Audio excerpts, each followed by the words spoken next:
Elon, how are you? Good, Mario. Yeah, it's been these are tumultuous times, wild times indeed. As you just mentioned, when there's an account with a large number of followers that is restored to the system, you have to re-knit the thing together. So that takes several hours. So Alex's account should be working. And Alex, I honestly don't really know you and you don't know me, but one of the questions I really have to just get out of the way, and you've probably talked about this already before, is the whole Sandy Hook thing.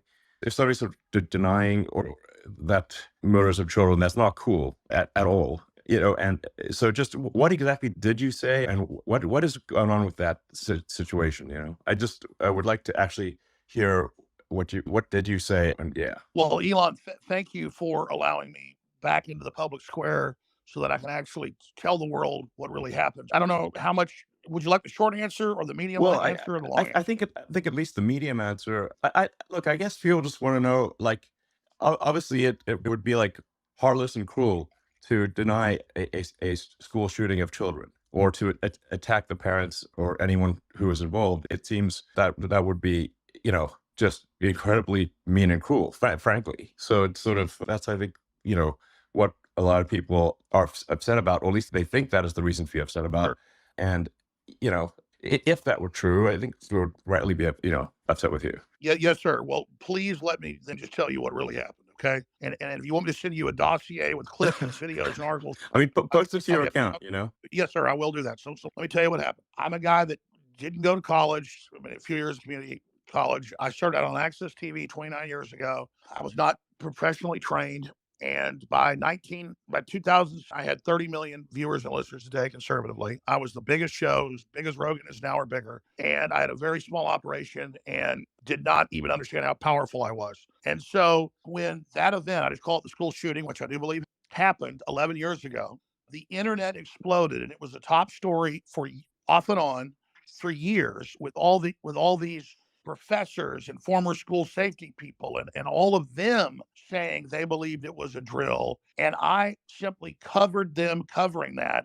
What was entered in court against me in both cases where I was found guilty by judges. There's a judge in Trump's case, not even a jury, in his real estate case. And then years later, after Trump got elected and after I was deplatformed, it made me bigger. And so suddenly I would wake up and there would be sometimes 100 articles or more a day, every major news channel saying that I was currently saying nobody died, currently sending people to their houses, currently peeing on graves. I didn't even know these people's names. I only said one of their names ever. Now, and I believe their children died, and I understand Okay. all that. Okay. But I'm saying, imagine I was not deplatformed, no mention of the school shooting in Connecticut for like 6, 7 years. Then they go back to my timeline, and it turns out it was a big New York PR firm, Democratic Party. They dredge it up. They run hundreds of articles, sometimes a day, but a week for over a year. Suddenly, it becomes a big story again. What's the PR Then firm? people, pardon me. Which propaganda firm was this? I'll, PR is public relations is a propaganda word for propaganda. So I think we should call yeah, yes, this propaganda firms because that is in fact what they do. So what yes, propaganda firm and was I this? will find the name as soon as I'm off because I can't do 2 days. I'm not good at doing 2 days at once. I can't walk and chew bubble gum, but I will post it to the 2X because after they got their $1.5 billion judgment and asked for 2.67 trillion, that the GDP of India. I'm not joking, folks. That's Bloomberg. They then came out and bragged that they had quarterbacked the whole thing. They're one of the biggest. They do the UN's PR, and Okay. not that they had quarterbacked quote destroying Alex Jones. And so I did question it. I did say at times I could see that I'm not even say it now. They'll take it out of context, say I said it again. I did have what they entered in court on me was 23 minutes of video and audio over 5, 6 years. We did an audit. I hadn't talked about them when they sued me for 2 years. I refused to talk about it. I apologized when the PR firm got involved. And I didn't know who it was at the time. It was just all over the news. I said, hey, I thought it happened. Yeah. I said it happened. I said it happened. I decided it happened 5 years after it happened. So I said, I'm not the Sandy Hook guy. It turns out some of these experts that said it didn't happen are crazy. They made up stuff. I said, I believe it happened. And then they spun it and said, oh, now he admits he lied about it. So it isn't who I was. It's kind of like they've done with you, and you did nothing like I did. I mean, I did question it. I did say a few times that I thought it hadn't happened, but I didn't turn the knife. I didn't really think about it. I thought about how I was talking about the internet with YouTube Yeah. videos with 30, 40 million views that I didn't make. Sure. It was a hot Okay. topic that would come back from time to time. But no, I was not the creator of it. I was not the progenitor of it. I was not the guy pushing it. And then I kept saying, no, I believe it happened. And they went, aha, you now admit you lied for money. So what's not true is I never made any money off of it. I barely ever covered it. It's not my identity. And it's just like they misrepresent what you say, take one little thing and twist it, and then say you need to apologize for it. And then they just keep hammering it and hammering it. So I've been desperately, I mean, in fact, I'll post it to X if you want. Yeah. There's over 100 apologies that I've given, over 100. In fact, probably 500. Every show I go on, they ask this. I apologized on Joe Rogan's show 5 years ago. I apologized on Patrick Ben-David's show 5 years ago. I mean, these are prominent ones. I apologize Sure. on every show, and I'll say it again. I apologize that I just gave my commentary because I'm really just a guy that talk radio host. So I do that on the internet. I just take calls and interview guests, and that I played devil's advocate. And if that hurt people's feelings, I apologize. But I did not send people to your houses. I did not pee on graves. I don't know any of the stuff that went on. And then when they had the trials after I was found guilty, trials on damages, there was never any video of people peeing on graves, any video of people at houses. There was an FBI agent who was there that day at the tragic event in New Haven, Connecticut, with Sandy, like I said the name. He was there and he didn't have an FBI vest on and his gun was pointed the wrong direction, pointed upside down. The internet questioned him. When he got on the stand in Connecticut, my lawyer said, has Mr. Jones ever said your name? No. Has Mr. Jones ever put your picture on the internet? No. Have any of his hosts done it? No. Has InfoWars ever put your picture out or said your name? No. What happened to you, sir? One man, he said, called 8 years ago now and asked me if I was really an FBI agent. The jury gave him $94 million that doesn't exist. $94 million that never said his name. So I challenge people to find me say any of their names. I said one guy's name and I apologized to him on the stand. The thing had probably 100 million views on 5 or 6 different YouTube videos of him smiling and laughing before he walked to the mic. I played the clip one time and said, yeah, that looks like he's an actor. I did not attack him, did not come after him, did not say his child didn't die. Look, I don't want to fight with him, though. I said to them in a deposition, I said, I will chop my pinky finger off with a meat cleaver right now. And I will. If you'll just leave me alone and stop saying I made hundreds of millions of dollars off of you and stop saying I'm attacking you. So it's very simple. I have become, and I know what happened. The media ran a year of articles attacking them in my name, saying things I never said as a straw man, enraging them against me. And then, so they've been victimized, they've been manipulated by a PR operation. And so I would love to come on X with the families. I'd love to raise money on this show or your show, Elon, or any of them.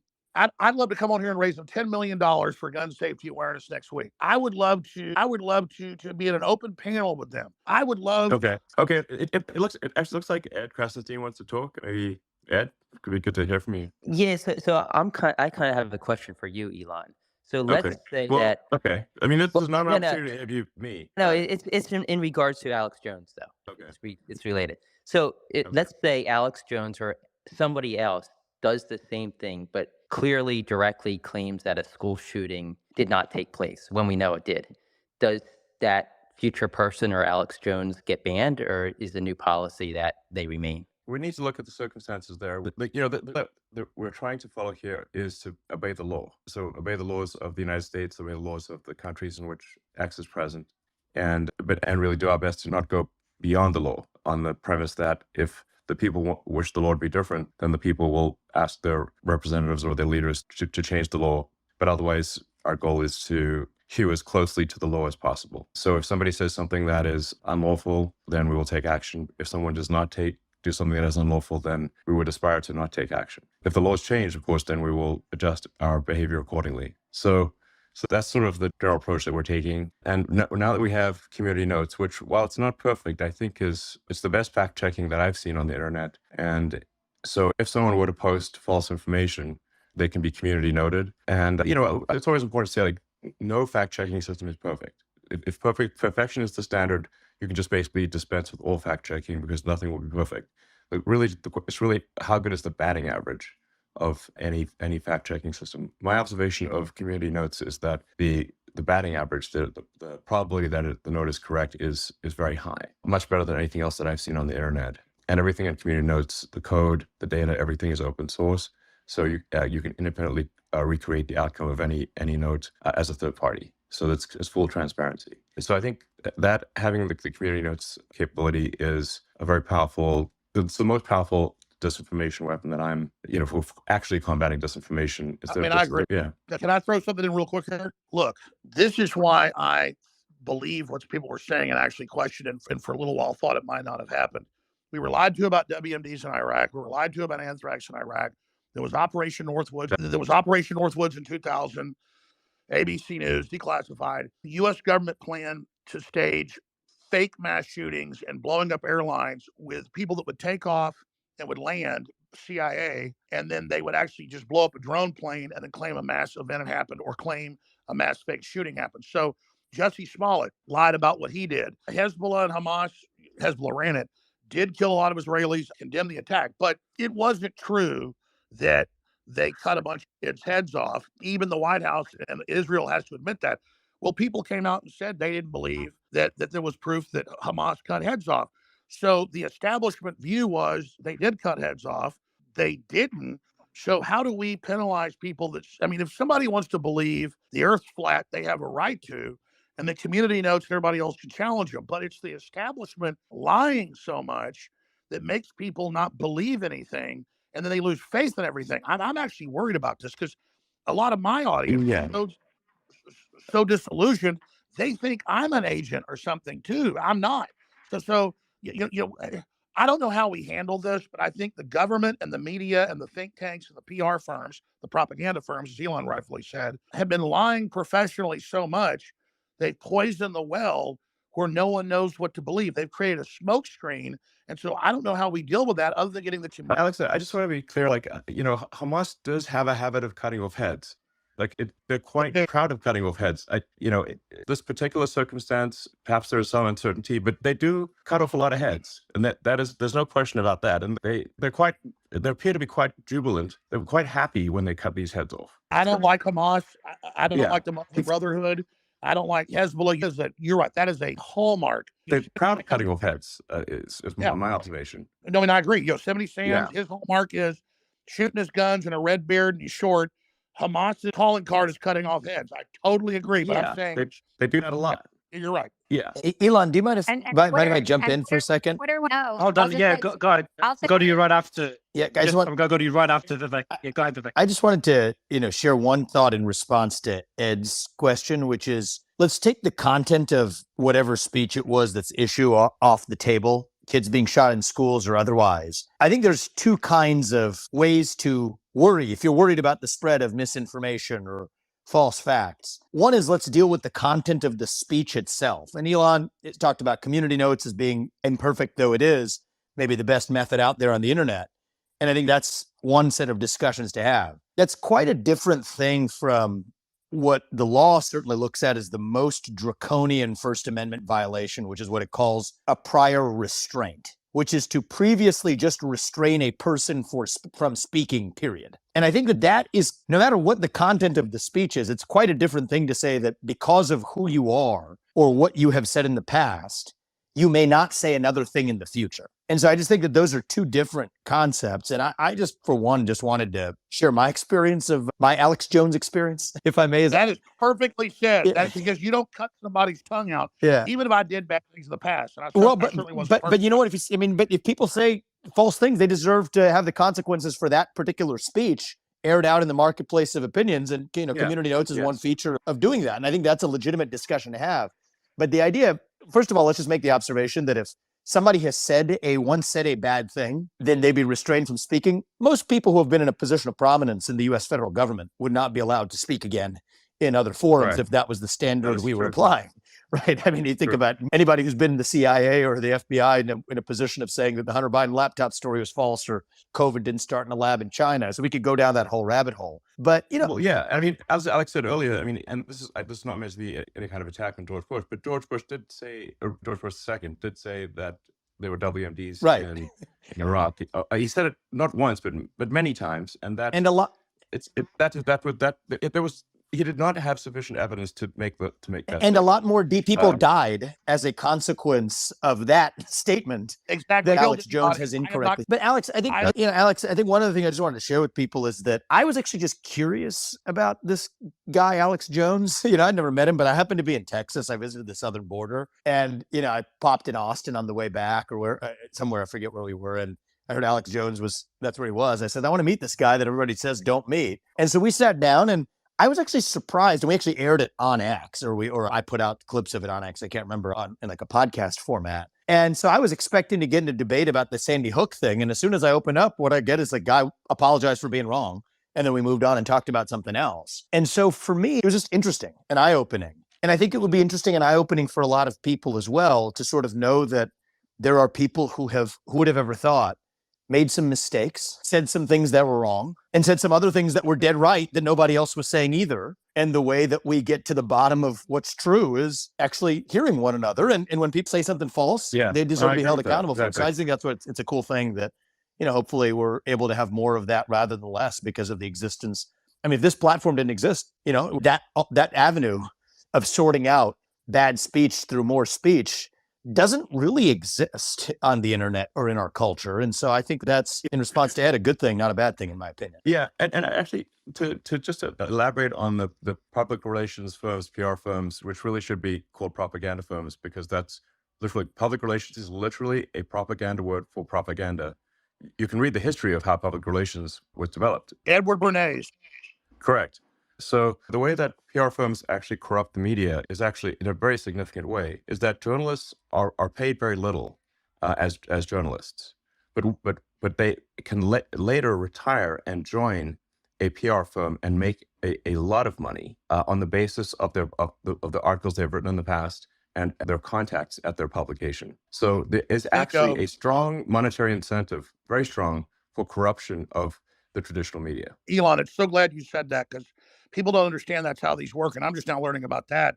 The PR firms are so powerful. They're full of intelligence agency, former people. So just like a general will sign off on some bad weapon system, then he retires and gets on the major board of the defense contractor for $5 million a year. It's a revolving door. And so that's why when these big PR firms snap and say jump, the media says how high. And you're absolutely, when it comes to fact checking, they're really one of the most nasty, deceptive groups out there. Yeah, they're propaganda firms. It would just make a lot more sense if you just think PR firm equals propaganda. PR equals propaganda.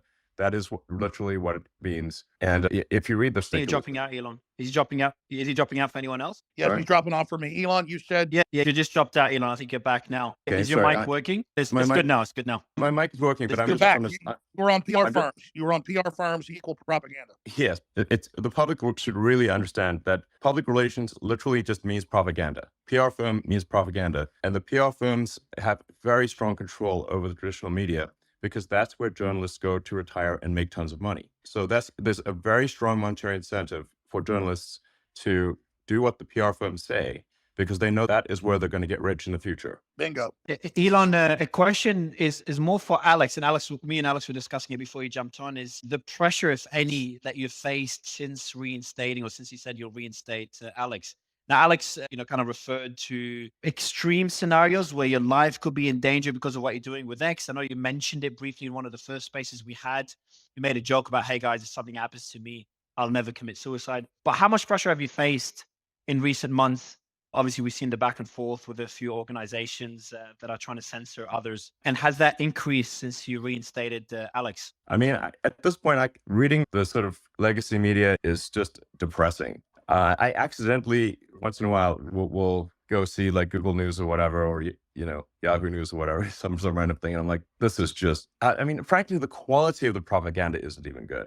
Look, if you're gonna do propaganda, at least make it entertaining. And I find it's dull, boring. It's and just not even well written. Well, that's right. They'll put out one thing and then they all parrot it. It's a dog. It's like lazy propaganda. It's like work harder. We've got Andrew Tate here as well. Andrew, how are you? Andrew, your mic, is it working? You got to unmute bottom left corner. Can you hear me? We can, yeah. How are you? Yeah, I'm good, friend. I'm in the middle of a poker game, but since this is the battle for humanity against the Satanists with its constant deception of the populace, I thought I would jump in and say hello to everybody. Your thoughts, Andrew? We had your brother on earlier, Tristan come on earlier. Your thoughts on Alex Jones being back on X? I'd rather hear his thoughts on Elon Musk being the biggest maverick of the last 500 years. I'm not kissing ass here, Elon.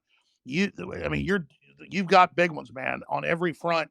You are literally overturning the entire power structure. I was just going to say this and let Andrew get in, but I just want to say this while you're here. I mean, you are literally changing the entire paradigm, and you've definitely got the system scared. And so everybody needs to support X. Everybody needs to support the sponsors on X.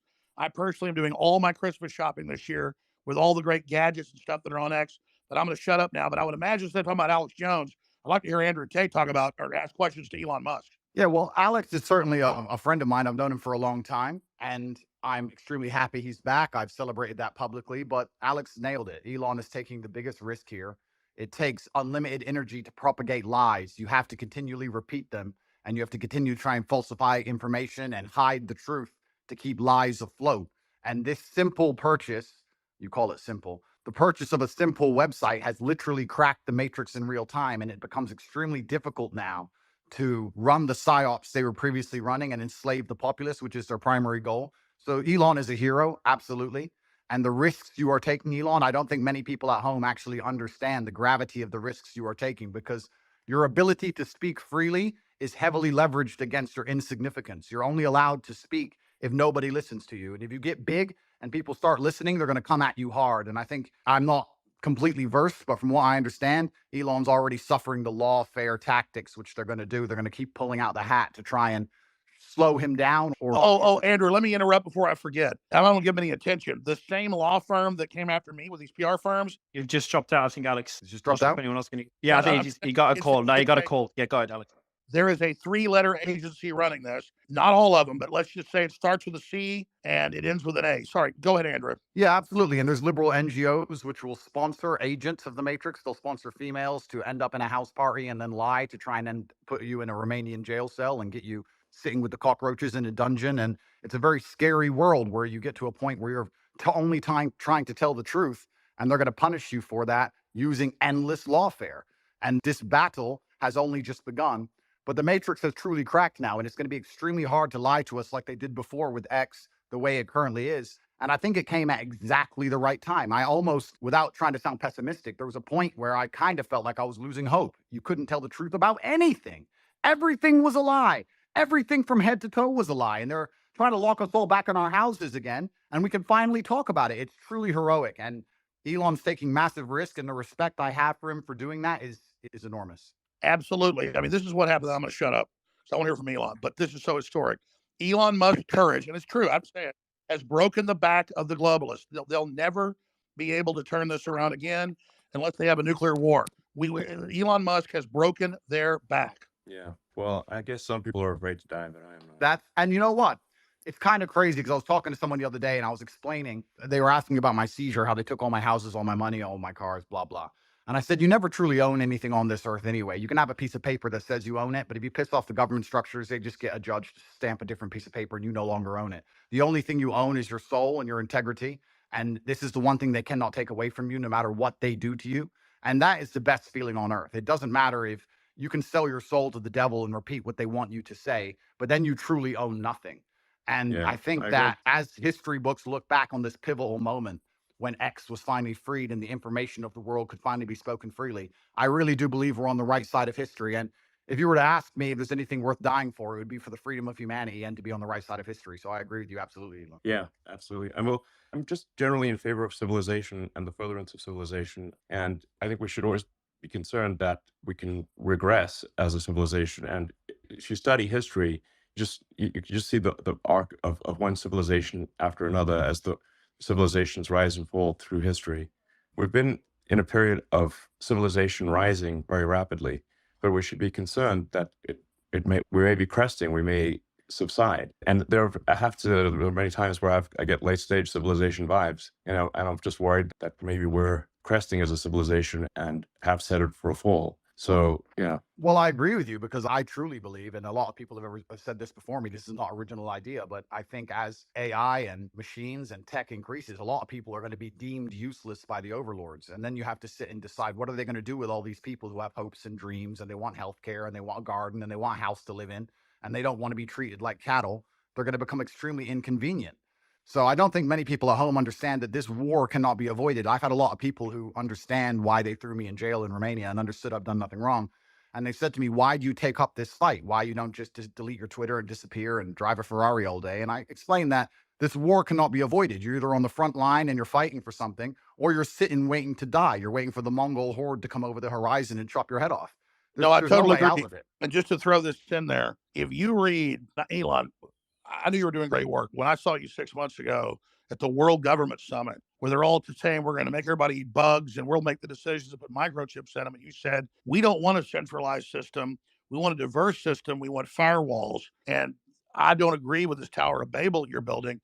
They know that we go through cycles, and they want to artificially create a great reset collapse, in their own words, to make everybody else poor, consolidate power, and they'll have a smaller type 2 civilization for themselves. And I think you're trying to build a type 2 civilization, or even a type 1 civilization, I should say, for all of us.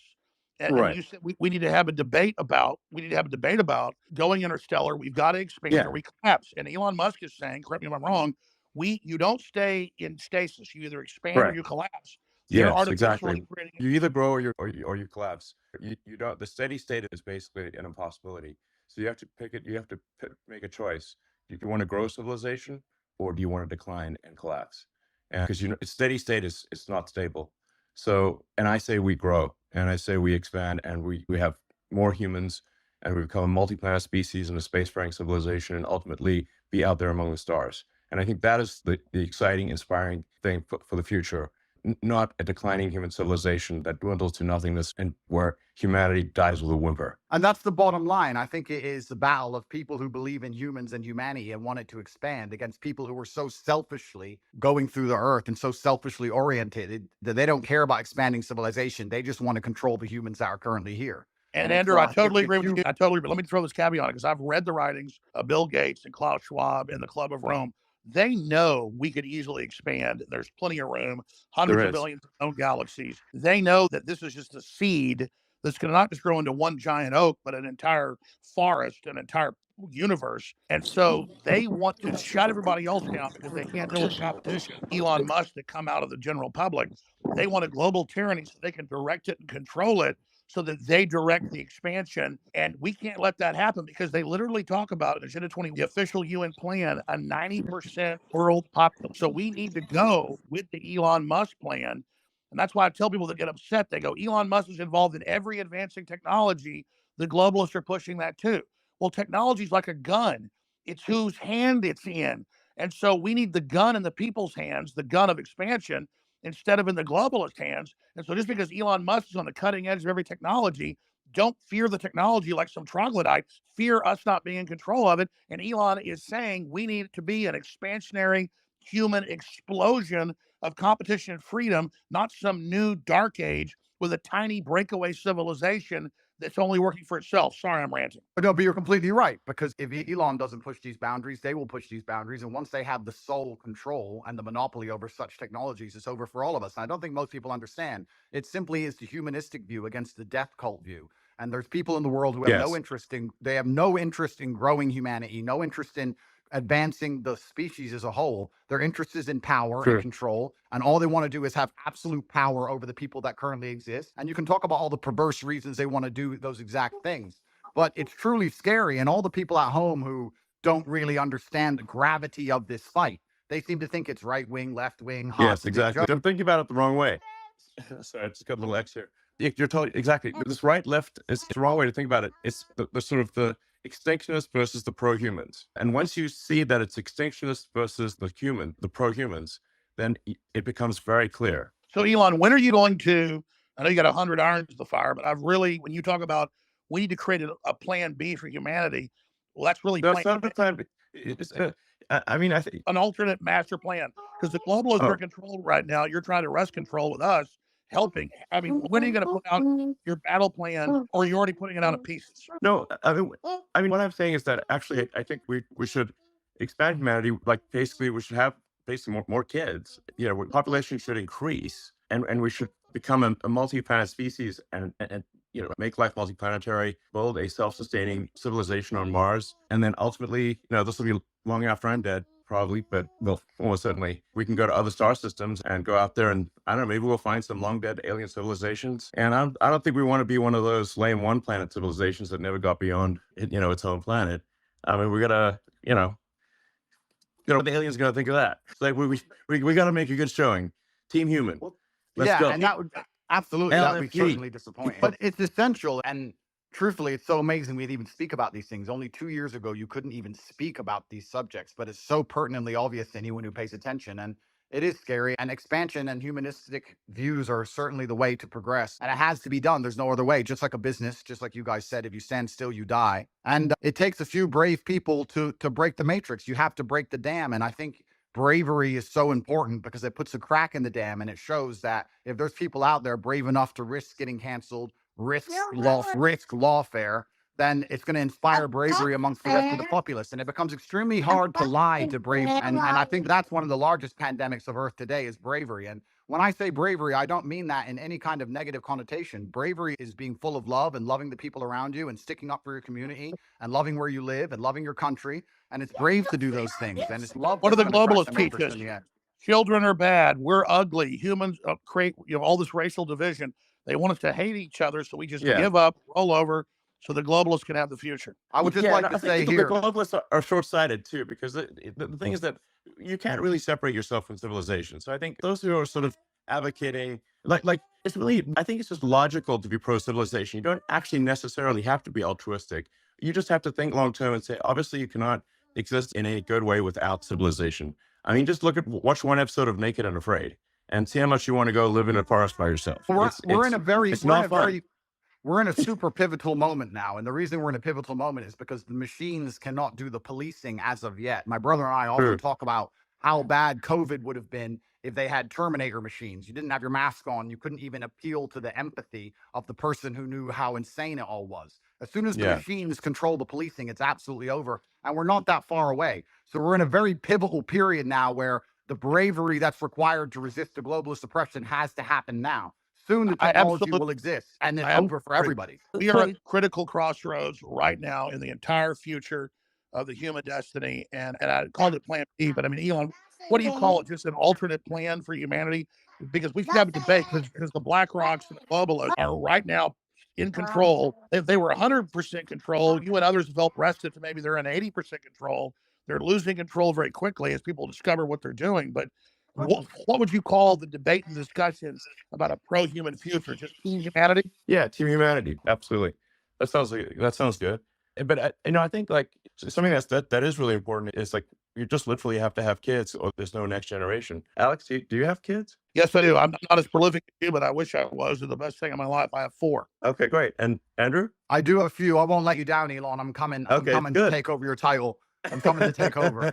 I'm doing my best. I got to Okay. use my good looks for something. Well, I I think we ought to encourage people to have kids. And this is the bottom line argument. This is what is so important. We just talked about how the globalists are ultimately selfish and only care Well, about look, most of the globalists don't have children.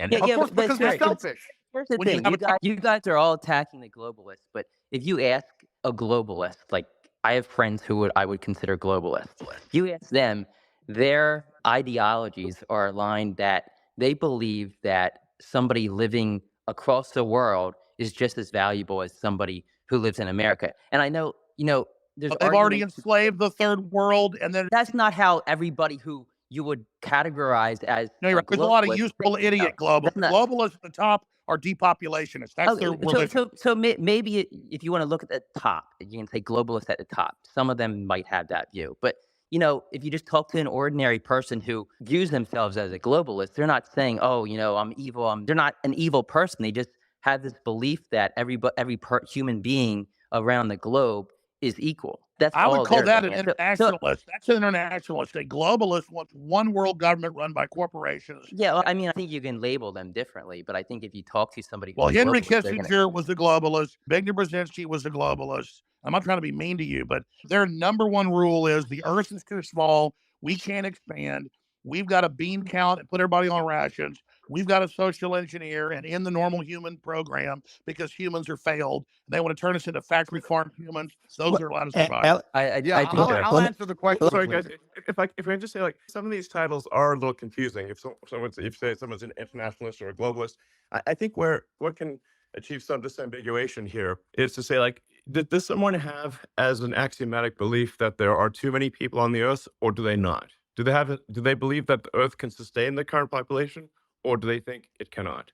Now, the reality is Earth can actually handle a human population probably 10 times larger than the current Yes. population. Earth is actually very sparsely populated by humans. We only see density because if we're in a dense urban environment like New York or Boston, London, or something like that. But if, like, here would be like a good test. If you took a plane from LA to New York and you try to drop a bowling ball and hit somebody, your chances of success are basically zero. You'd have to drop 10,000 bowling balls, maybe. Yes. You just, and I'll tell you sort of something that may scare people a little bit, is that there are thousands of objects falling onto Earth from space all the time. But how often do you hear about someone actually getting hit by falling by meteorites? Absolutely. There's one known case of a woman at her house getting hit by one. Elon, Yeah. I want to just respond to Ed actually for a second, because again, when it comes, I think it's good to get a good counter view here. I think that there's two different things going on, Ed, and I know what you're trying to say. There's a separate point about your obligations, right? So you can, and I believe everything has been said about the importance of expansionism for humanity being pro-civilization, and expansion pro-human race to win. That's like a separate axis, though, from saying where are your obligations where you are, right? So we talked about procreation and family. Then we talked about the nation. Well, look, I have two kids. As a father, my moral obligation, I believe, is first and foremost to my family. And then, let's say, as a president, my moral obligation is to the citizens of the nation that I lead. And then you can worry about hunger in the Congo or whatever else needs to happen in the Darfur or in other places. And so I don't think that you're saying necessarily that life... Charity begins at home. Exactly. And that's not saying that life abroad is any less valuable inherently. And so when you say, like, the globalist view is that all it's saying is that all life is equal wherever it is on Earth, it's not like, I think an alternative view is countering that. There's also just a separate place in terms of where you're situated. Where's your obligation, right? As a father, it's to your family. As a president, it's to your country. And just because you believe that's the hierarchy of your obligations means somebody else is the leader of one of those other countries. And that's an obligation that they have too. But that's like a different discussion. Well, the neoliberals in their own PR, they're the ones doing the worst things on the earth. They just say, oh, we want global government because we want to give Africa's representation. Then they lock them down for 3 years and starve 30 million of them to death and then organize them to flood us as a political underclass. This is cold-blooded Henry Kissinger's State Department Memorandum 200. I mean, Yeah, it got it's not black and I white. think there's two different conversations. Wait, What but is- can what- we what just? is- I'm sorry. what is just- black- Go ahead, Andrew. Go ahead, Andrew, and then we'll go to Dave. Andrew? Oh. What I do believe is black and white is simply, if you read a history book, you'll see the worst things that humanity have ever done have been done with good intentions. That's what's so bad about evil acts, is that people Road think to they're hell. doing the right thing. And that's the most dangerous thing about it. And this idea that they look at all human life as sacred and all the same, I actually disagree. I think the reason they will prioritize people in a third world country, for example, you'll say it's because they see us as equal. I think it's because they see us now as spoiled and annoying. They don't like that we need pensions and living space and healthcare. They simply want slaves and a robot class, and they'll do anything it takes to get it, and they'll get it from anywhere they can. And when someone comes along and says, well, my intentions are good, I'm not interested in that, because you can name any Holocaust or any atrocity in history that people didn't think they were the bad guys. They often thought they were the good guys. And I guess the easy way to look at life is you want to be having as many children as possible. You want to pray other people do the same, and you want those people to enjoy freedom. And anyone who's coming along restricting speech, restricting access to certain things, restricting movement, all they're doing is trying to restrict so they can control. And nobody in a history book ever who did that either was the good guy. I think it's very clear to see who's on the right side of history and who isn't.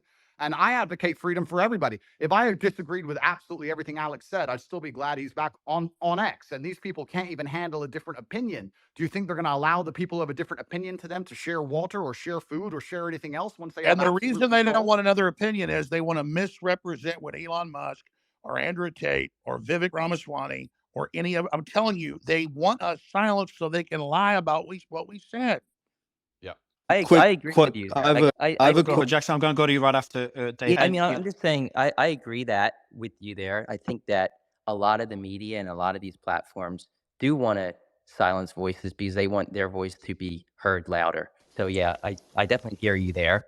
I definitely don't. I definitely, as when it comes to globalists, I think, it's not black and white. You're not either a globalist or you're not. I think people fall in between, and there's different reasons for why people might feel one way about one, you could say globalist idea and another. So I mean, I don't like painting people like, with a black and white pen, because I feel that everybody falls somewhere in the middle. All I I just know say, is this, but that there are people that want a corporate world government whose aim is depopulation, not giving the general public access to technology by lying about resources and literally saying carbon dioxide that plants breathe is evil, and then telling us the world's going to end in 2030 and the ice caps are all going to melt, and none of that's true.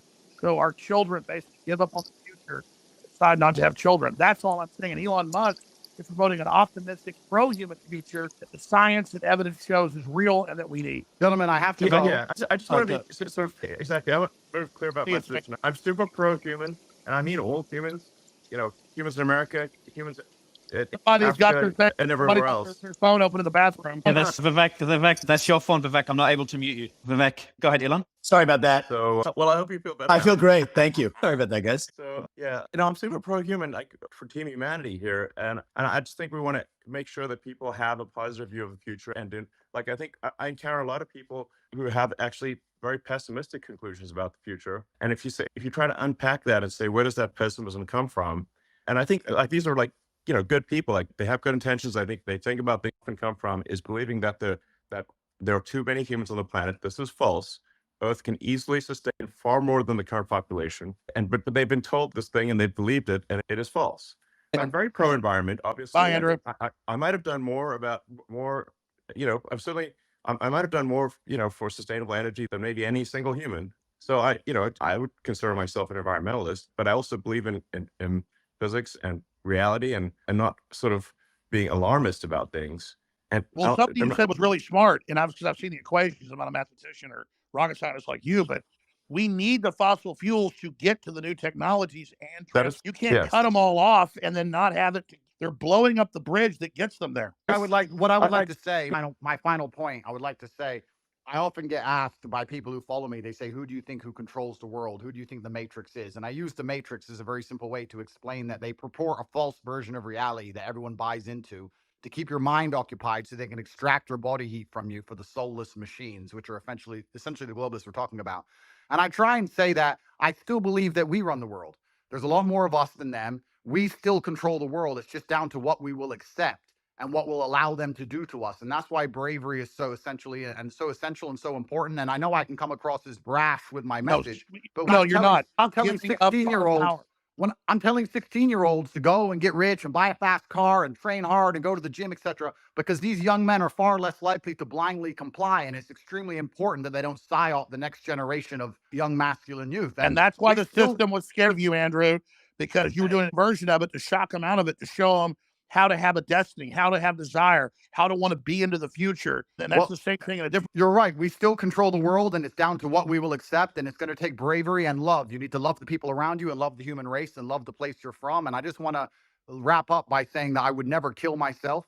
And if they put me back in that dungeon to starve, I hope you will all do your very best to get me out, because I'm in a very. We will, Andrew. Love you.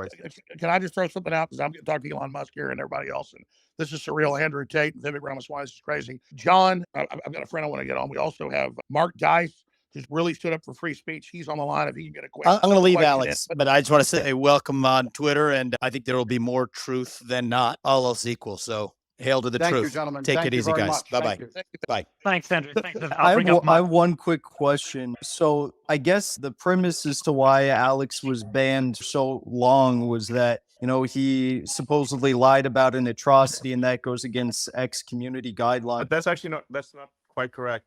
At least obviously this was before I acquired the company, but the actual reason for suspending him was he basically insulted a journalist.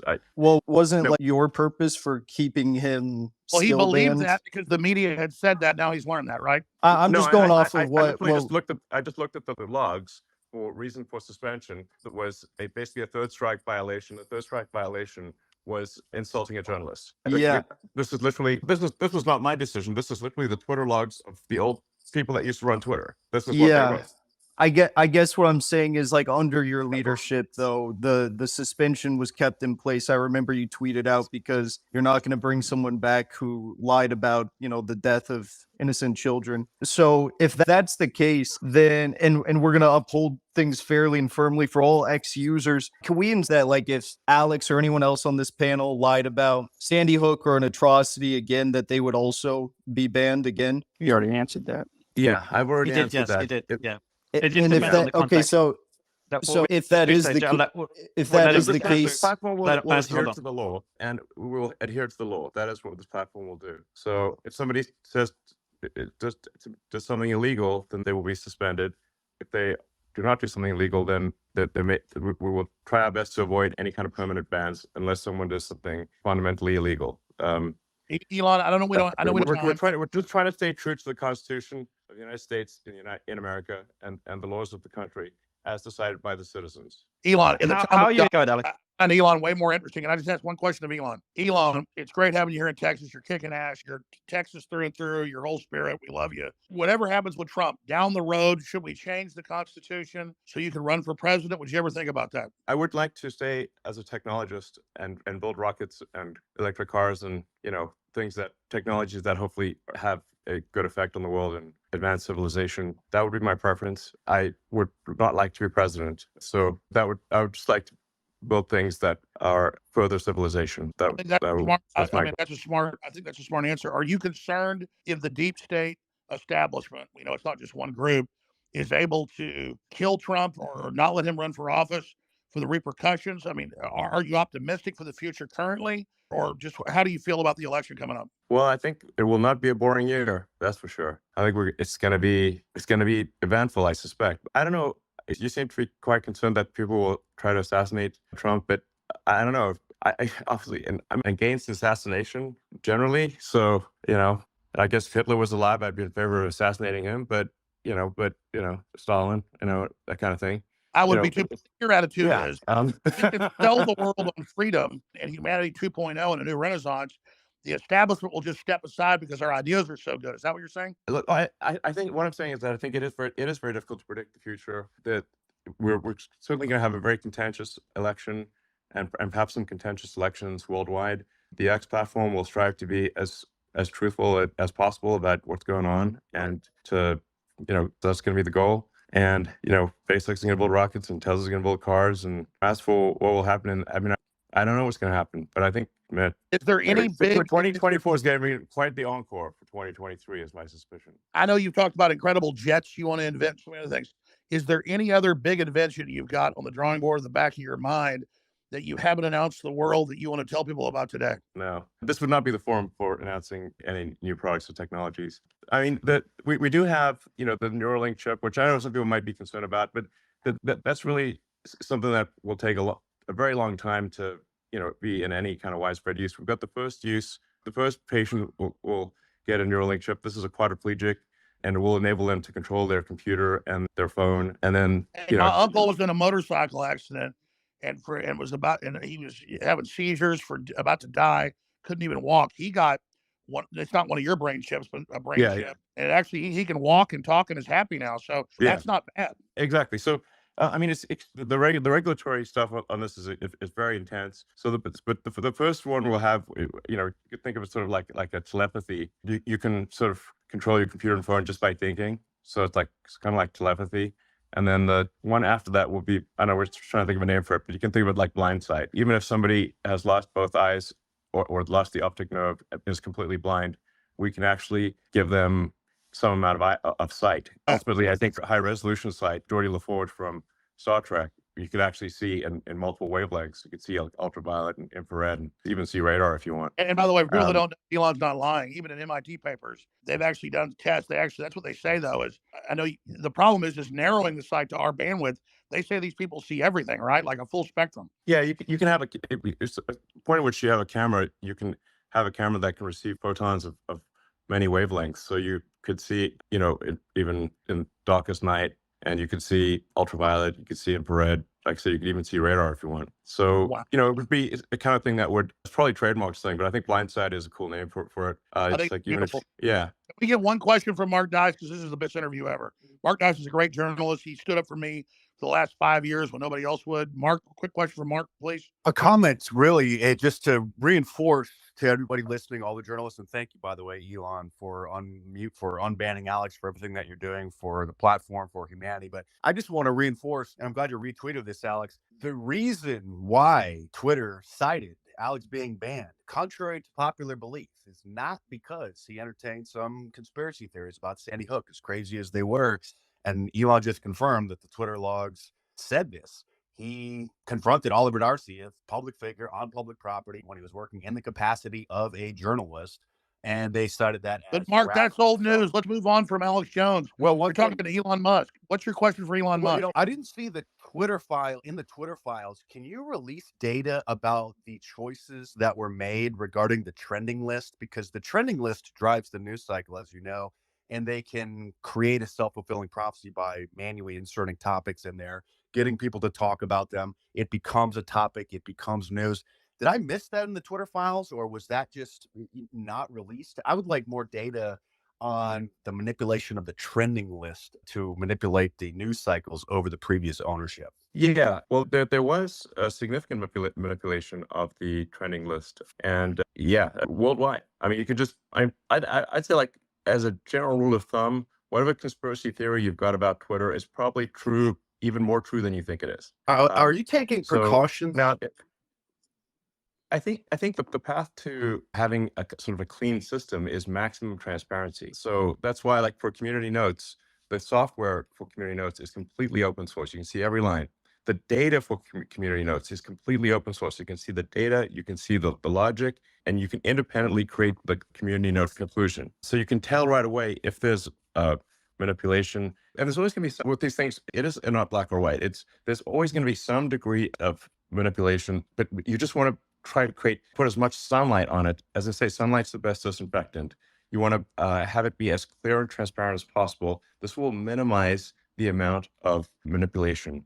So the more visible something is, the less it is in the shadows, the cleaner it will get. Will not be perfect, but it will be much better than something that is hidden. One other point, I hope that you're making precautions for the possibility of X being banned from the App Store, using it as a save to home screen type of a feature. As you know, that's probably a very real possibility over the next 12 months. But one other thing here, and again, appreciate your time. I would also just politely ask that the InfoWars account and Owen Schroyer and Rob Dew, they're employees of Alex, be unsuspended. They were lumped in with that initial suspension. And maybe I think it's time. I do believe CNN violated the terms of service of harassment. They posted a video a while ago, years ago, showing them harassing a poor old lady because she shared something on Facebook that originated from Russia. And you could see on the house, they show up to her front yard, you can actually see her address, the number plate right on her house, and that's still on Twitter. So, but Mark, let's not become. Yeah, exactly.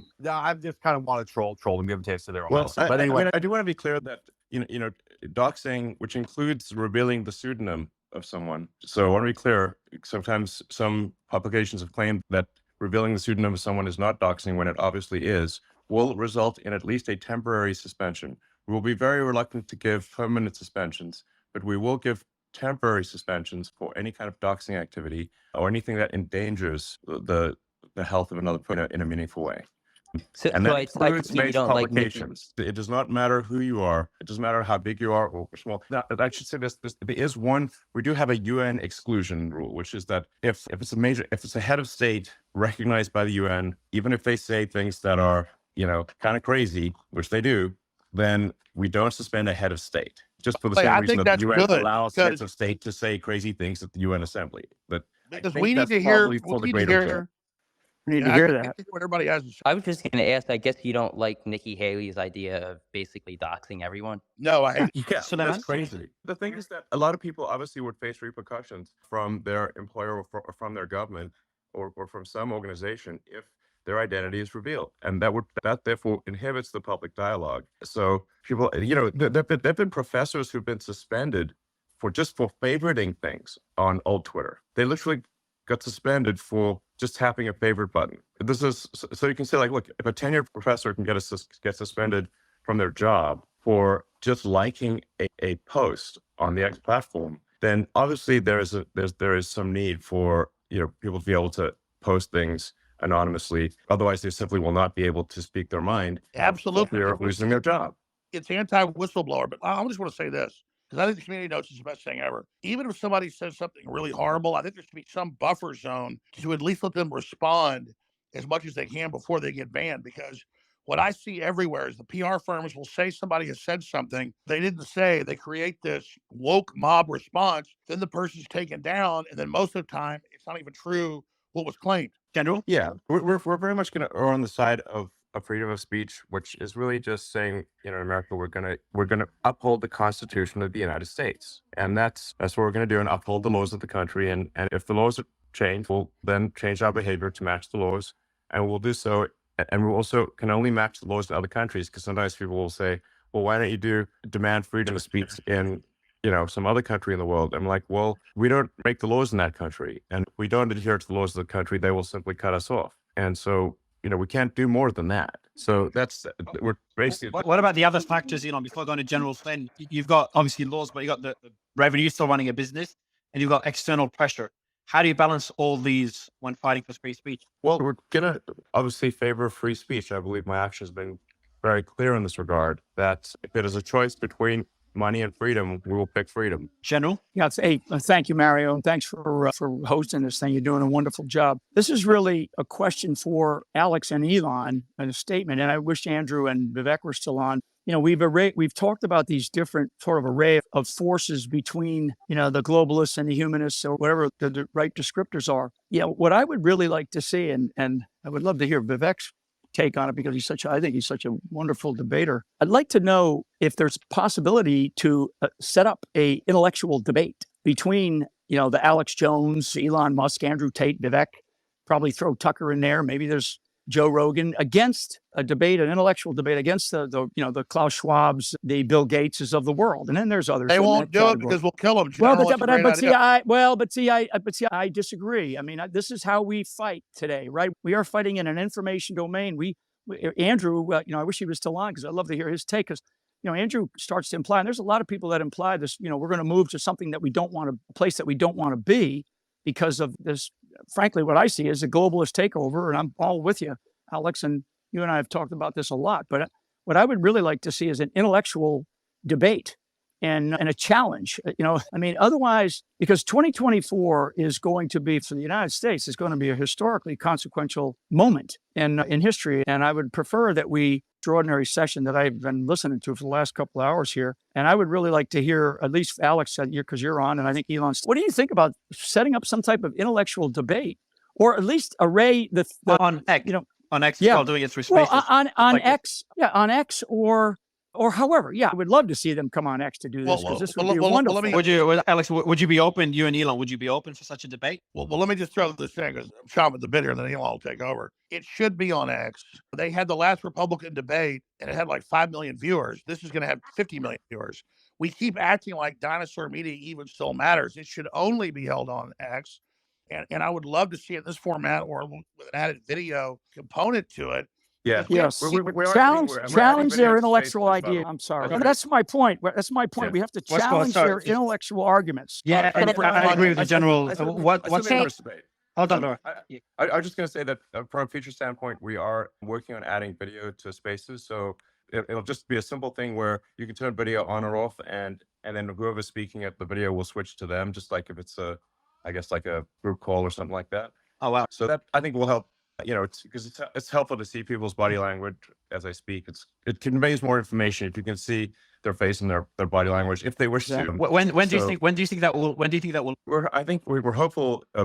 hope to release that functionality before the end of the year, but certainly by early next year. Huge. Well, that's a big technological. That's a big one. That's big. Yeah, I'll go to CJ. But that's very big, so that's pretty, frankly. But yeah, it'll be cool, I think. Yeah. It's just fascinating how far Spaces. I remember being on Spaces since the early days, pre-Elon.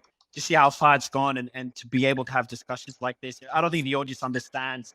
There's never been any platform where voices from all sides, voices that were sensitive before, all speaking in one place. Oh, let's be clear. There's been more innovation since over than the exactly. whole before. I'll jump off, but I just want to say thanks to Elon. Since the rather embarrassing Ron DeSantis situation, it's like, I really have to credit the X team for making massive improvements to Spaces, because basically did not work at scale until a massive amount of work was put into it. It obviously broke rather embarrassingly in the Ron DeSantis situation, and we didn't realize how fragile and weak it was. And since then, we've put massive work into making spaces actually robust and be able to have, you can have at this point millions of people listening simultaneously, which is quite difficult to do. Elon, I've never seen an interface that works this good. I mean, you've got a whole how you're doing this. And General Flynn did bring up the best question in the last 2 hours. So I'm sorry I was like getting so excited and interrupted the general. He's absolutely right. We should be challenging them to debate us. I agree with you, General. That's really a key point. I'm saying they're too cowardly to do it. How do we? Jack, your mic, I can't mute you, Jack. But you go ahead. Just quickly, before you continue, Alex, Elon, I don't know if you remember, I think the first space you came on, and we hit 100K live listeners, and it broke, so it wouldn't show. Yeah. I don't know how you do it. 109,000 right now, 109,000. Yeah, I don't know how you do it, but I know that that we have to do it. We don't have I think we are in a place where we don't have a choice right now. I think the intellectual arguments on their side, I just think that they're going to fall flat, and they don't really have a good argument. And Elon mentioned it early on about, how much energy it takes to lie. I mean, it just does, to lie to so many damn people. But we have to pick this fight. It has to be intellectual. Our intellectual arguments are much, much stronger. And I just think we have to have the right type of people. And, those people have been on here today, and invite these people. I mean, if they don't want to come, we call them out as cowards. I mean, wait a minute. Being poor and everybody, wait a minute. General Flynn, hold on a minute. I'm going to call you out right now. Eating bugs, drag queen story time, open borders, World War III. You're saying that's not how you're saying their plan isn't wonderful? Hey, for a guy that has had to eat bugs, Alex, they don't taste very good. So, yeah. I'll go one step further. I think we should see a 2v2 MMA duel between Alex versus Klaus Schwab and Bill Gates. I think that'd be the real. I think Elon should call him out. It'll be bigger than the top UFC fight. If those cowards will show up, my God, it'll be their Waterloo. Elon, do you know how the media works? Do you want to call them out, and then you'll get that snippet all over the media? Well, I'm certainly happy to have a debate with Klaus Schwab or others. I think you guys maybe been following what's going on in Davos more than I have, and certainly more than the vast majority of people have. I think most people don't even know that there is a conference in Davos or the World Economic Forum. And I've only seen snippets, but some of the snippets are concerning. And I don't think we should have a sort of an unelected quasi-governmental organization deciding our future. Who said who made them the boss? Do people even know that they're doing this? I'm not okay with some organization that I don't vote for controlling my destiny or that of other people. So, and I don't know if they're necessarily fully controlling, but they certainly are influencing things. And and it's. I just don't. I think an unelected world government is not a good idea. Well, Elon Musk breaks the internet. On that point, CJ, I'll go to you right after for a question, then Suleiman. But on that point, how much control you kind of change it, whether control or influence? Because on one side, you've got people that say they control the world. Every decision is kind of influenced, or they make that decision behind the world. On the other side, there's the people making the argument that they're trying to do the right thing, and things are being taken out of proportion. It's full of conspiracy. Where do you think on that spectrum, in your opinion, we stand? Well, the original premise of the World Economic Forum was to have some kind of forum where there would be interaction between government leaders and commercial leaders, sort of heads of corporations and governments, and that there would be some forum for them to talk. And like that original premise, I think, is not a bad one, because right now you've got the UN, but that's just government to government, and you've got a bunch of sort of individual situations where commercial leaders will meet with government people one-on-one. But there's the sort of the good part of the World Economic Forum is it's probably good to have some dialogue between commercial leaders and government leaders internationally. That's I think the positive side, and that's originally how I heard about the World Economic Forum. And I was invited to speak there many years ago, which I was just too busy working, and I was like, well, I can't really go spend 5 days in Switzerland. I have work to do in America. So they weirdly wanted me to come talk there, but also pay them $20,000. And I'm like, that doesn't make sense. So I declined the invitation. It does seem that since inception, perhaps this organization has gained a bit too much power and a bit too much influence.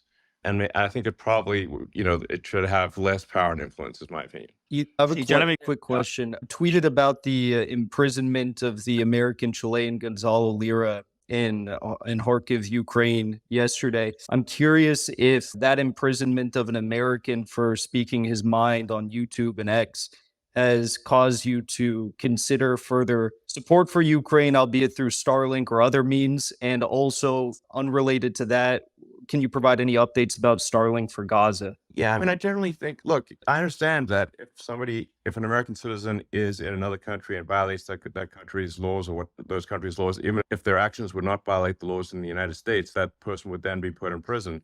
But in the case of Ukraine, the United States is providing a vast amount of aid to Ukraine, and the United States government has an obligation to protect its citizens.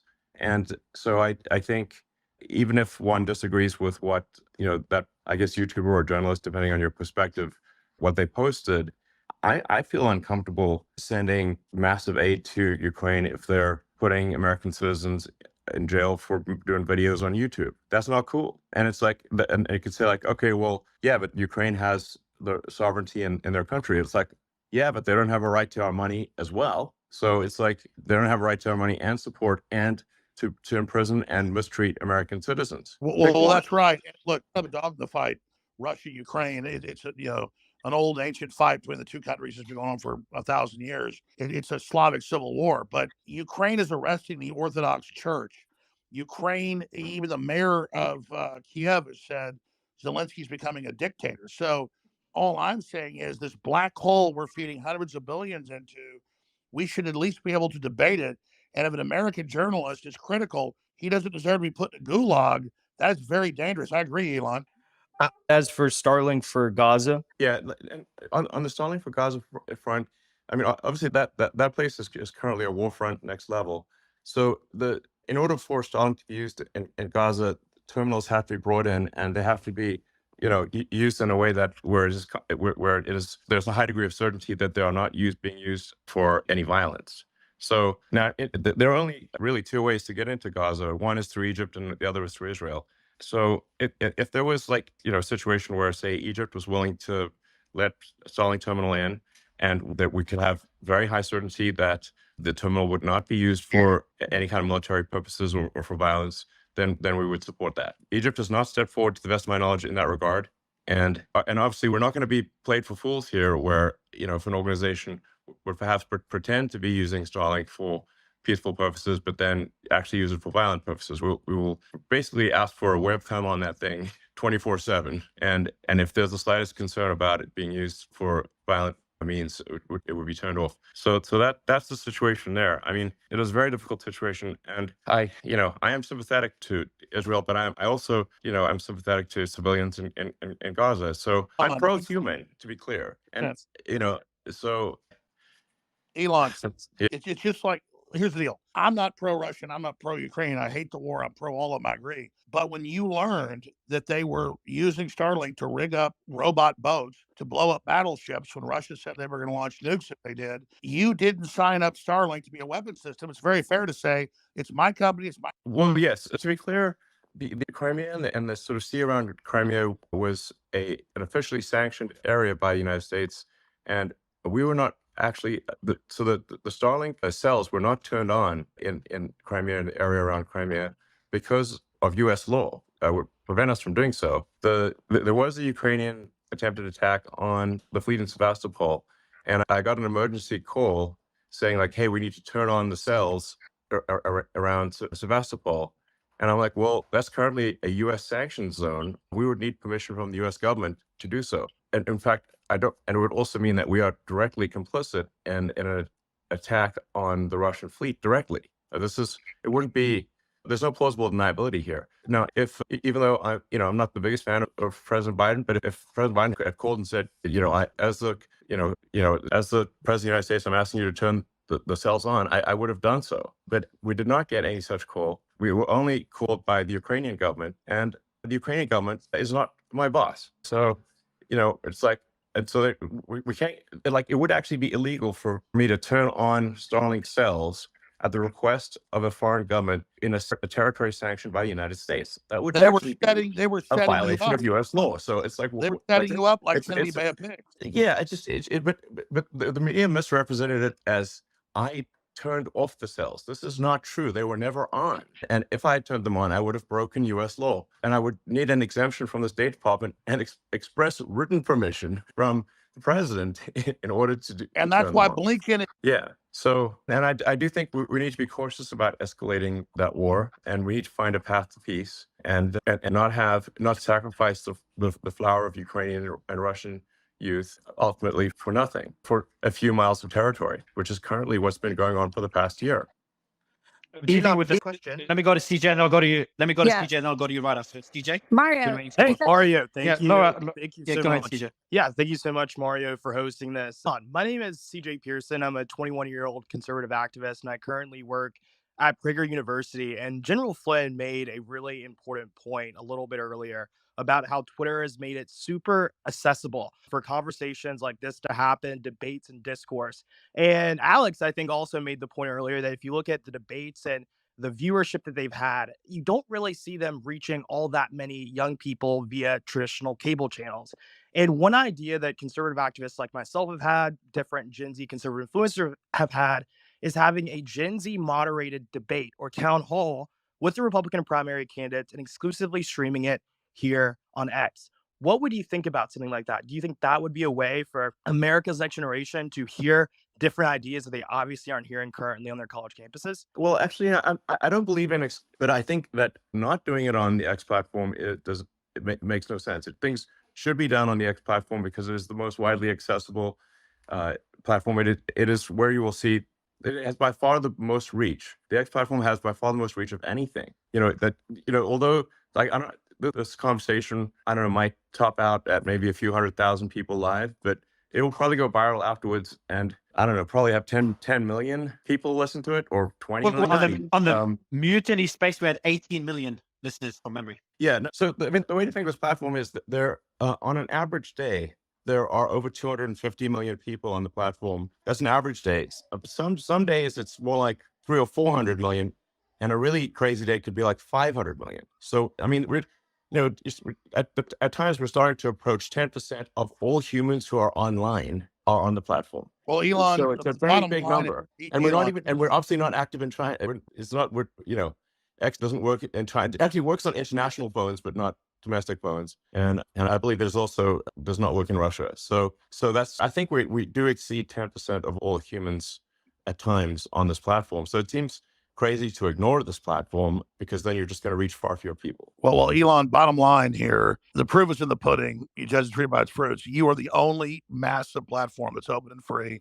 People are hungry. It's exploding. This is the example for the world. And we're trying to stop war. We're trying to create a pro-human future. This is what this is really all about. I've been very honored. Alexander, before you're honored, just to give you an idea of how Spaces works, and just in the last couple of hours, that was meant to be an interview with you. Then Elon jumped on, Andrew Tate, his brother. We just had Vivek jump on, and Matt Gaetz just jumped on as well. Loved it. And that's one thing with Space, you just never know who could come up. Matt, how are you?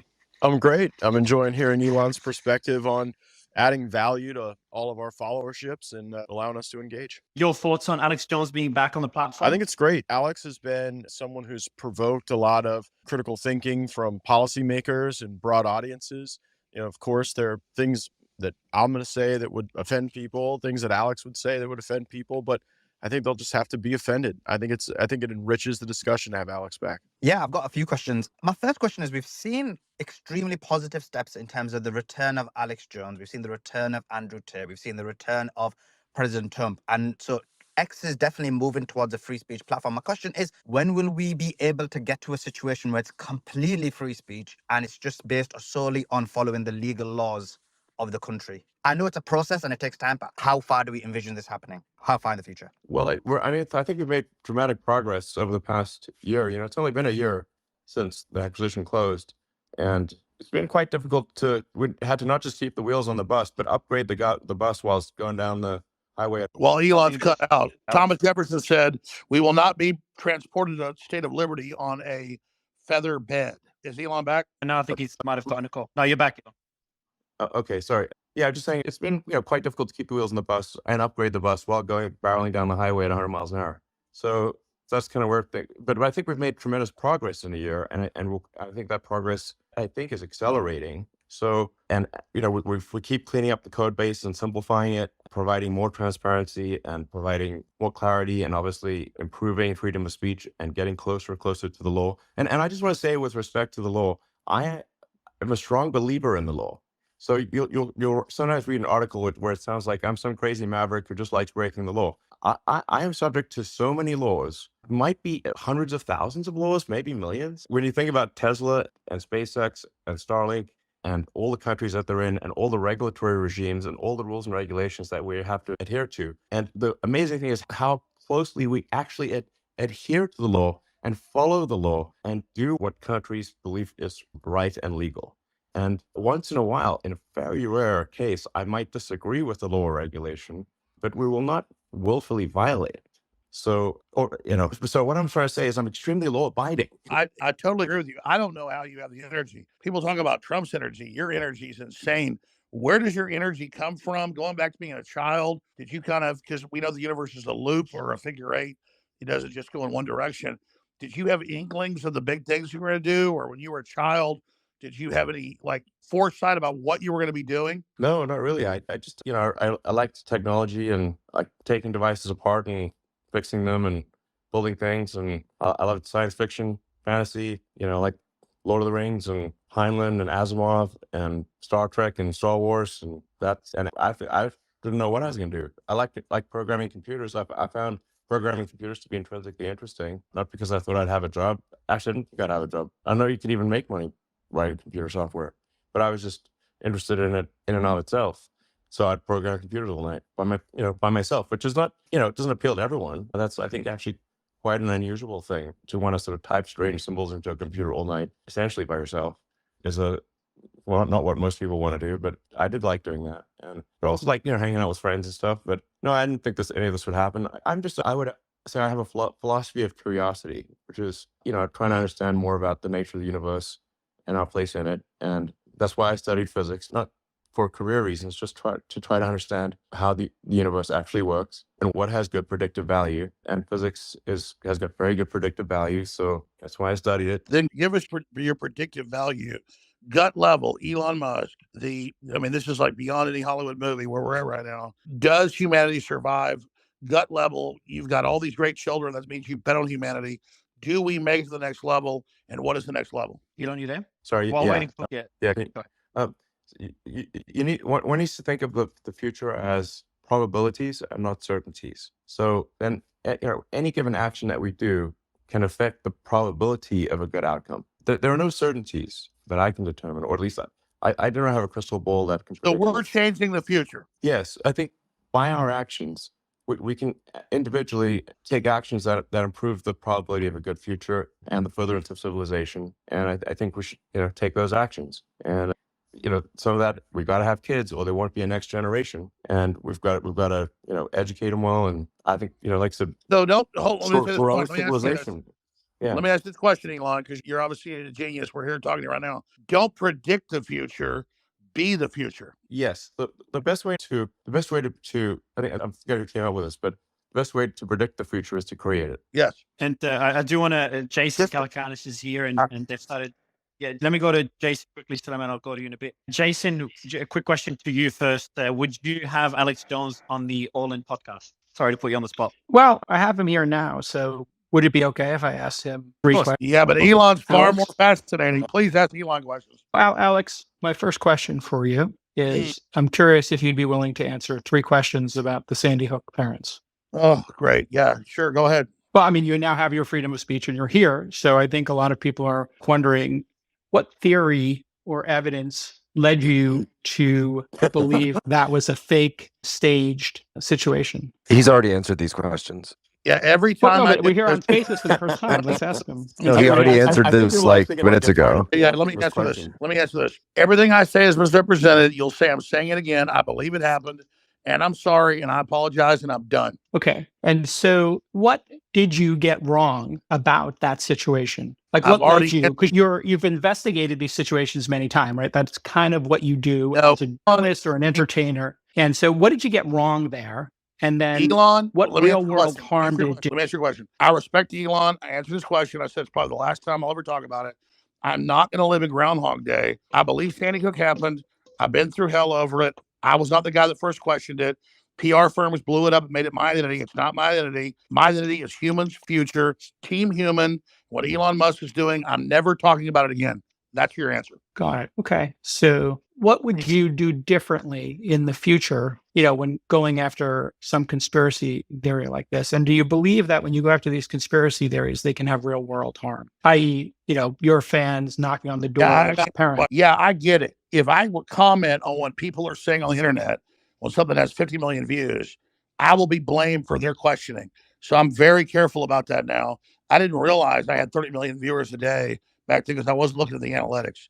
But yeah, I've learned a lot of lessons that the media and PR firms will misrepresent what I'm saying to then attach themselves to me and play victim. So I'm not talking about it. I won't even say the name of it. I will say is I'm at X right now, and it's blowing up and taking the planet back from humanity. At Real Alex Jones, people should follow it there and hear what I actually say. And I don't talk about the school shooting. That is not who I am. That's what PR firms.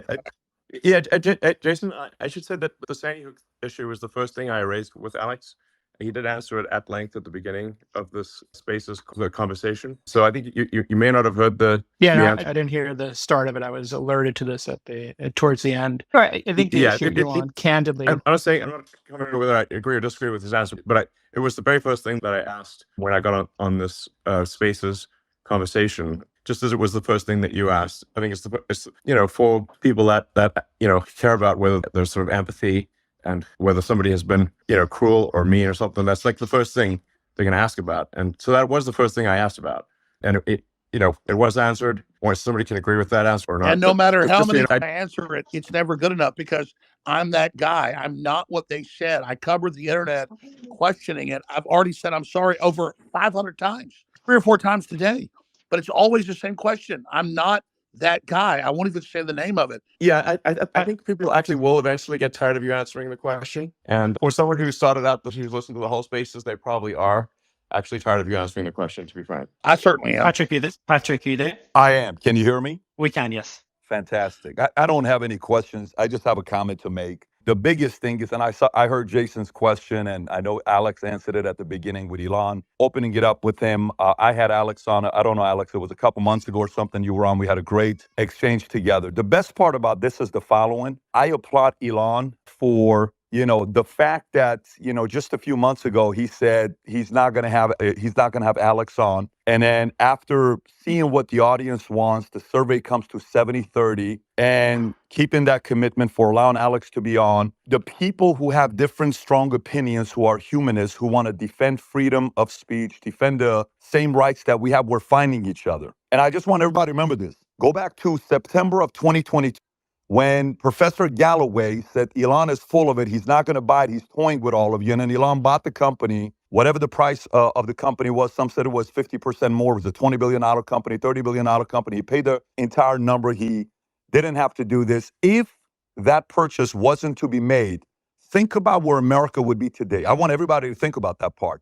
It's been 13 months since then. It's pissed a lot of people off. The fact that, Elon, I applaud you for standing up to folks who you're saying what you're saying to advertisers, where what do you have to do? Be a slave to them? They have to constantly put that fear in you.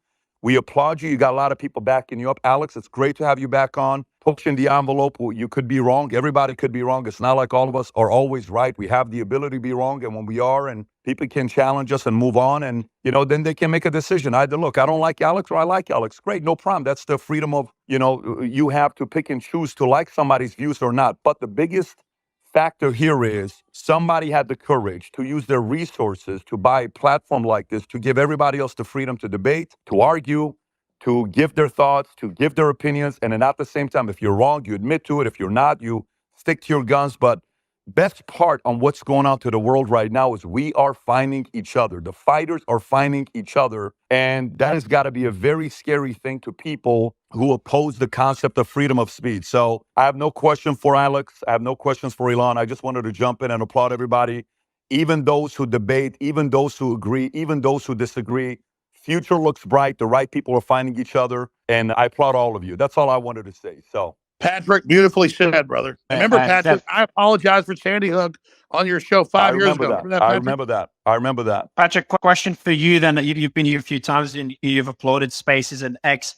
When is the show? I think you've got 2 million subscribers on YouTube. When will the X version launch? When will the X version launch? I've never had a conversation with Elon. We've never had a sit down. I totally support what they're doing. Right now, what we're doing is we're starting to upload all our episodes on X, as well as we're putting on other platforms. But the direction this is going, with a few asks that was made where we can now watch the video on 2.0 speed. I'm a 2.0 speed guy. I like to speed it up. X marks the spot. X is it. No, I totally see it going that direction. But no, I mean, look what's going on right now. Look at this live. How many people are on right now? I don't know what the number is. 118,000. 119,000 on a Sunday, where I'm sitting in my backyard right now watching my 4 kids play soccer, and we're able to jump on and have a conversation like this. This is insane. The power of what's going on with this. This is the future. I think this is just the beginning, and the right guy is driving it. So future looks bright. Sev? Yeah, this question is for Mr. Musk and Mr. Gates. So during the 2020 election cycle, we saw a lot of people be either deplatformed or noted for making claims of election fraud. Now, at the time that those claims were made, there was no way of knowing they were true or untrue because they hadn't been litigated yet. So going forward, as we're coming into a new election cycle, Mr. Gates, is there anything being done legislatively or in the House to ensure that doesn't happen again? And the same question would go to Mr. Musk. Thank you. The strongest, I think, influence on that censorship regime right now is the Missouri v. Biden, litigation and the injunctions there that are being resolved, and some sort of the public humiliation we've put some of the senior DOJ and FBI leadership through as they've had to fess up to the nature of some of these emails and contacts. We've brought the journalists that have been covering this, Schellenberger and Tate, forward to kind of repeatedly try to set that deterrent. But I think that it's not just about elections. I mean, it can be about any number of the things that the federal government wants to control the 4 corners of discourse on. And these are the people who would have would have banned Galileo. And yet when people want to share evidence or experiences or concerns, you can't have the Department of Homeland Security and CISA working alongside NSA and FBI on those projects. Otherwise, people start to fear that if they're not proactively censoring, that they run afoul of some sort of legal regime. And it's also sickening if you just track the extent to which a lot of these senior lawyers oscillate back and forth between big tech and the senior positions in our government that decide these things. So Republicans in the House should be taking a stronger stand. In my view, we should be putting riders on the funding for CISA and FBI so that anything that would occur there would be so clearly outside the law that it would draw sanction. But instead, we continue to govern by these continuing resolutions that don't gate resources away from that censorship. Well, actually, Congressman Gates, the fact you mentioned that about the FBI and CISA, this has been the huge thing that's come out of the Twitter files, and it was a two-way street. So while you're tracking what the government was doing in vis-a-vis censorship, really leaning on regards to the Hunter Drive laptop, which we released in October of 2020, this is actually a huge question for X going forward into 20, because Elon, you've said that you want to be working in conjunction within the confines of the law. But the question is, if that law is being enforced by the law enforcement agency of the FBI or the DHS, and then they come to X and say, these posts need to be censored, this information needs to be censored because we've determined whatever it is, how does X make that determination? Well, if we believe that something is not in accordance with the law, then we will ask a judge or jury to make a decision. We don't have much of that. That is the best we can do. So, and I just want to just cut out again. You got a call. Oh, sorry. You'll get back. Yeah, I just want to be clear that the X platform will aspire to be as neutral as possible, and that's and to be as open and transparent as possible. I think we will achieve maximum transparency. I think we'll be fully transparent. Hopefully by early next year. But I'm confident we'll be fully transparent by the time there is an election next year. So basically, people will just see anything that is happening on the system, and nothing will be hidden. That is the goal.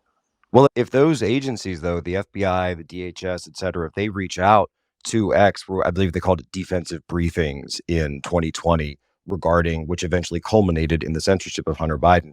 If they started reaching out again, would that be something that you or the team, and no, I can understand if you don't want to answer now, but you would consider making public? We will be as transparent as possible with that. And frankly, if I think a government agency is breaking the law in their demands on the platform, I would be prepared to go to prison personally if I think the other one's breaking the law. Redheads, and then Alex and Benny. Great, thank you. Hi, everyone. I'm Josie. I'm the redheaded libertarian on X, and I'm a revolutionary historian, and I do outside media work at timcast.com. I just wanted to jump back to X as a free speech platform. Elon had mentioned constitutional speech will be protected, and there's some confusion as to what that constitutes. Constitutional speech. So I just wanted to help kind of clarify that for some listeners who might have questions. So the speech and expression which are not given protections in America under the First Amendment include incitement, defamation, fraud, obscenity, CP, fighting words, and true threats. The government does have power to make blanket regulations on speech, including time, place, manner. That's usually done in the form of permits. And when it comes to slander and libel, those are defamation adjacent and need to be proven, as there's no such thing as a false opinion under the First Amendment, only a false fact. But many times, by the time the due process is through, the damage has already been done. I mean, we saw that with the Me Too movement, particularly with Justice Kavanaugh. We saw that with Alex Jones, the Tates, Nick Sandmann, Kyle Rittenhouse, where the kind of propaganda machine took over and truth was lost for a period of time. So when it comes to obscenity, that's the hardest constitutional violation to prove when it comes to the expression of that, because it has kind of a standard of I know it when I see it. So there is something called the Miller test to determine whether something is deemed legally extreme. So I hope that helps. Yeah, we're not doing drag queen story time here. We're not calling for violence. We're not hacking websites. We're promoting freedom. That's why we're censored. Yes, exactly. Alex? Yes. Hi, I just Alex. wanted to, no, you're good.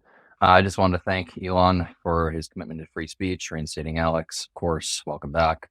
And I just wanted to, I think it was Mark Dice earlier who raised this with Owen Schroyer's ban. I just wanted to note that it didn't have anything to do with the InfoWars thing. It actually had to do with the fact that he called for people to come to a rally, and Media Matters actually did a hit piece. And they said that it would violate Texas's social distancing order. So that's how they actually got him banned, was through a Media Matters hit piece. So in response, Twitter 1.0 banned him. So I just wanted to get any thoughts on that. What's the perfect timing? Elon, maybe you can also give us an update, if there is any, on Media Matters and why you decided. Yeah, Media Matters is an evil propaganda machine. So I just generally, I'm against evil propaganda machines. And so we are suing them in every country that they operate. And we will pursue not just the organization, but anyone funding that organization. I want to be clear about that.